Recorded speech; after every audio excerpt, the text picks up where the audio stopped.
నమ్మకం అమ్మ లాంటిది. మా మీద మీ నమ్మకం మిమ్మల్ని తప్పకుండా అమ్మని చేస్తుంది.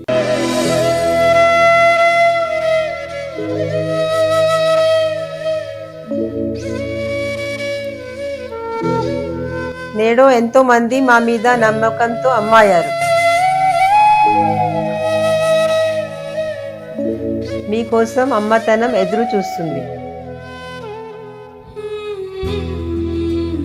వివరాలకు సంప్రదించండి కిరణ్ ఇన్ఫర్టిలిటీ సెంటర్, హైదరాబాద్, బెంగళూరు, చెన్నై, ఢిల్లీ. నమస్కారము. శాంతాకారం భుజగశయనం పద్మనాభం సురేశం విశ్వాకారం గగన సదృశం మేఘవర్ణం శుభాంగం లక్ష్మీకాంతం కమలనయనం యోగిహృద్ధ్యానగమ్యం వందే విష్ణుం భవభయహరం సర్వలోకైకనాథం. ఓం నమో నారాయణాయ. ఓం నమః శివాయ. నేను మీ రవికిరణ్ శర్మ వేలూరి, జ్యోతిష్యరత్న అవార్డు గ్రహీత, స్మార్త పురోహిత, వాస్తు జ్యోతిష్య నిపుణ. ఈ రోజున దివి 3వ తేదీ 3వ మాసము 2026వ సంవత్సరము వచ్చినటువంటి సంపూర్ణ చంద్రగ్రహణము గురించి మీకు వివరంగా చెప్పబోతున్నాను.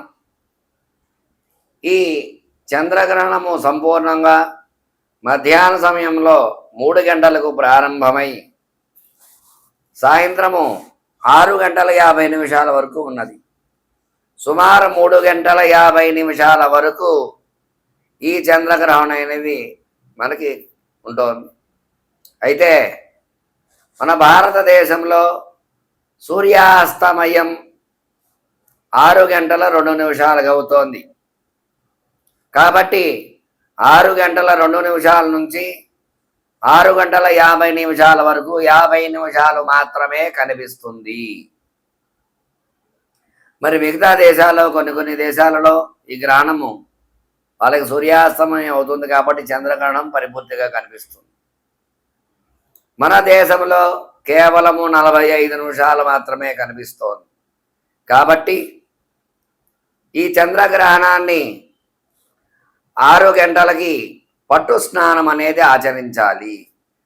పట్టు స్నానము అంటే గ్రహణం పట్టిన తర్వాత ఆచరించే స్నానాన్ని పట్టు స్నానము అంటారు. ఇది ఎందుకోసం ఆచరించాలి అంటే గ్రహణ సందర్భంలో మంత్రములు మలినమైపోతూ ఉంటాయి. ఈ మంత్రాలను మరలా ఒకసారి ఉచ్చారణ చేసుకుంటే మంత్రాలకి పటుత్వత అనేది వస్తుంది. అందుకని మంత్రోపదేశము తీసుకునేవారు ఇటువంటి గ్రహణ సందర్భంలో మంత్రోపదేశం తీసుకుంటే మంత్ర జపాన్ని సాగిస్తే ఆ మంత్ర బలం ఎక్కువగా ఉంటుంది అని శాస్త్రాలు చెప్పబడ్డవి. అందువల్ల 6 గంటలకి పట్టు స్నానం చేసి 6 గంటల 50 నిమిషాలు దాటిన తర్వాత విడుపు స్నానం అనేది ఆచరించవలసి వస్తుంది. మరి ఈ గ్రహణము ఏ రాశిలో సంభవిస్తోంది అంటే సింహరాశిలో సంభవించడం జరుగుతుంది. పూర్వ ఫల్గుని నక్షత్రములో సింహరాశిలో కేతుగ్రస్తంగా చంద్రగ్రహణం ఏర్పడుతోంది. అందువల్ల సింహరాశిలో సంభవించడం వల్ల పూర్వ ఫల్గుని నక్షత్రం వారు, మఖా నక్షత్రం వారు, ఉత్తర మొదటి పాదం వారు, సింహరాశి వారందరికీ కూడా ఈ గ్రహణం ఎఫెక్ట్ అనేది ఖచ్చితంగా కనిపిస్తుంది. ఈ సింహరాశిలో ఉండేటువంటి వారు వాళ్ళ నక్షత్రాలకి అనుష్ఠాన జపాన్ని చేసుకుని గ్రహణ శాంతి పూజ ఖచ్చితంగా ఆచరించవలసిందే. అట్లాగే ఈ యొక్క గ్రహణ సందర్భంలో బయటికి రాకూడదు, చంద్ర దర్శనం చేసుకోకూడదు. ఉదయం నుంచి సాయంత్రం వరకు ఉపవాసం ఉండాలి. ఉపవాసం ఉండి సాయంత్ర సందర్భంలో కనుక ఈ గ్రహణ సందర్భంలో పట్టు స్నానం ఆచరించి భగవత్ ఆరాధన చేయటం వల్ల ఆ యొక్క గ్రహణం యొక్క ఎఫెక్ట్ అనేది సింహరాశి వారికి పెద్దగా కనిపించదు. మరి సింహరాశిలో సంచారం చేయటం వల్ల కేతుగ్రస్తంగా ఉండటం వల్ల వాళ్ళు ఏమి చేసుకోవాలి అంటే కేతుగ్రహ జపము, చంద్రగ్రహణం కాబట్టి చంద్రగ్రహ జపము, అలాగే పుబ్బా నక్షత్రం వారు ఖచ్చితంగా నక్షత్ర శాంతి పూజ, సింహరాశిలోని నక్షత్రాల వాళ్ళందరూ వాళ్ళ నక్షత్ర జపాలు అవి చేసుకుని జపానంతరము విశేషముగా గ్రహణ సందర్భంలో గ్రహణం అయిన తర్వాత గ్రహణ దానం అనేది ఇవ్వాలి. ఈ గ్రహణం ఎఫెక్ట్ అనేది మరలా 27 నక్షత్రాలు తిరిగి రావడానికి 27 రోజులు పడుతుంది కాబట్టి 27 రోజుల్లోపు గ్రహణ శాంతి జరిపించుకోవాలి. ఆ రోజుకి ఆ రోజే చేసుకోవాలి అని అంటే ఇబ్బంది అవుతుంది కాబట్టి అవకాశం ఉన్నటువంటి వారు ఆ గ్రహణ సందర్భంలో కూడా జపం ఆచరించవచ్చు. అవకాశం లేని వారు ఆ మరునాడైనా సరే 27 రోజుల్లోగా గ్రహణ శాంతి పూజ జరిపించుకోవాలి. మరి గ్రహణ శాంతి పూజ అంటే ఏమిటి, ఏం చేయాలి అంటే చంద్రబింబాన్ని దానంగా ఇవ్వాలి. కేతుగ్రస్తము కాబట్టి సర్పబింబాన్ని దానంగా ఇవ్వాలి. వెండి బింబము, బంగారు సర్పము దానంగా ఇవ్వాలి శాస్త్రమైతే. అది చిన్నదైనా పర్వాలేదు. ఒకవేళ అది శక్తి లేదు అని అంటే 2 వెండివే తీసుకుని ఆ 2 వెండివి కూడా కాంస్య పాత్రలో నెయ్యి వేసి ఆ నెయ్యిలో ఆ 2 బింబాలు పెట్టి కాంస్య పాత్రతో నెయ్యితో దానంగా ఇవ్వాలి. అట్లాగే కేతుగ్రస్తము కాబట్టి ఉలువలు, అలాగే చంద్రగ్రహణం కాబట్టి చంద్రుడికి బియ్యము, నక్షత్రానికి బియ్యము దానంగా ఇవ్వాలి. అలాగే గ్రహణ అనంతరము పాలు పెరుగు కూడా విశేషంగా దానంగా చేయాలి. స్వయం పాక దానము, వస్త్రదానము, విశేష దానాలు చేయడం వల్ల గ్రహణం యొక్క బాధలు ఖచ్చితంగా తొలగి తీరుతాయి. ఈ గ్రహణం వల్ల సంభవించిన తర్వాత ఎటువంటి అనారోగ్య సమస్యలు లేకుండా, ధన సమస్యలు లేకుండా, సంతాన సమస్యలు, ఉద్యోగ సమస్యలు, వివాహ సమస్యలు, ఎలాంటి సమస్యలు లేకుండా ఉంటాయి. అందువల్ల ఈ సింహరాశి వారు ఖచ్చితంగా కొన్ని నియమాలు పాటించాలి. ఈ గ్రహణం వల్ల 12 రాశులలో 3 రాశుల వారికి అద్భుతంగా ఉంది. ఒక 3 రాశుల వారికి నార్మల్గా ఉంది. ఒక 3 రాశుల వారి మిగతా 6 రాశుల వారికి మాత్రము కొంచెం ఇబ్బందులుగా ఉన్నాయి. అందులో భాగంగానే వృషభ రాశి వారికి అద్భుతంగా ఉంటుంది. అలాగే మకర రాశి వారికి కూడా చాలా అద్భుతంగా ఉంది. తులారాశి వారికి కూడా చాలా బాగుంది. ఈ రాశుల వారు ఈ గ్రహణం వల్ల వాళ్ళకి కలిసి వచ్చే యోగంగా చెప్పుకోవచ్చు. మరి 12 రాశుల వారికి ఏ రాశుల వారికి ఏ విధంగా ఉండబోతోంది ఈ గ్రహణం ఎఫెక్ట్ అనేది మీకు తెలియజేయడం జరుగుతుంది. నమస్కారము. మార్చి 3వ తేదీ 2026వ సంవత్సరం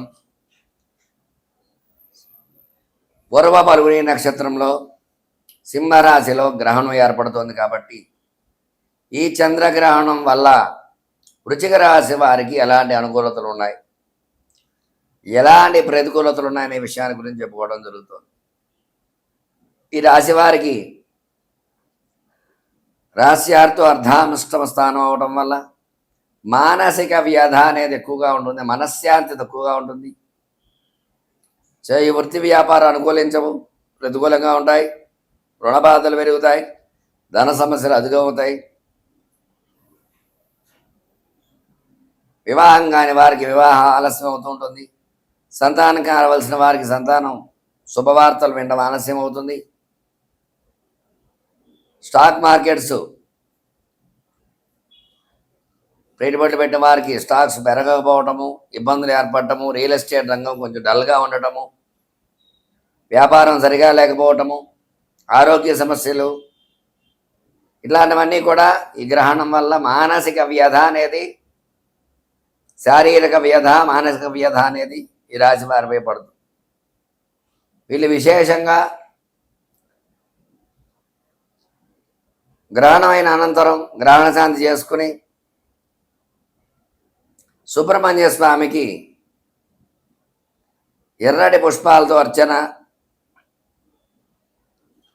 దాడిమి ఫల రసంతో అభిషేకము చేసినట్లయితే స్వామివారి యొక్క అనుగ్రహం కలిగి గ్రహణ బాధల నుంచి బయటపడే అవకాశం ఖచ్చితంగా ఉంటుంది.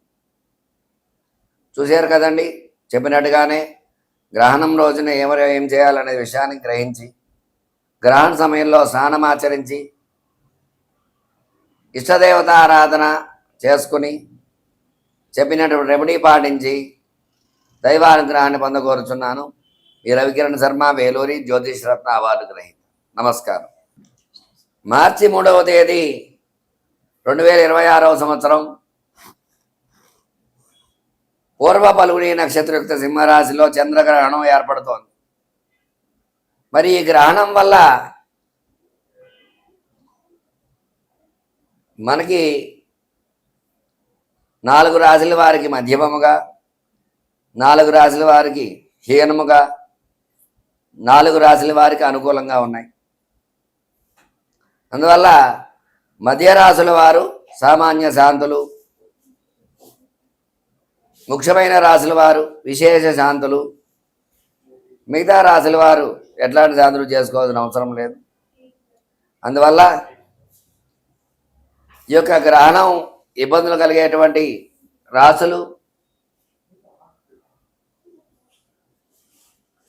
కర్కాటకము, సింహము, కన్య,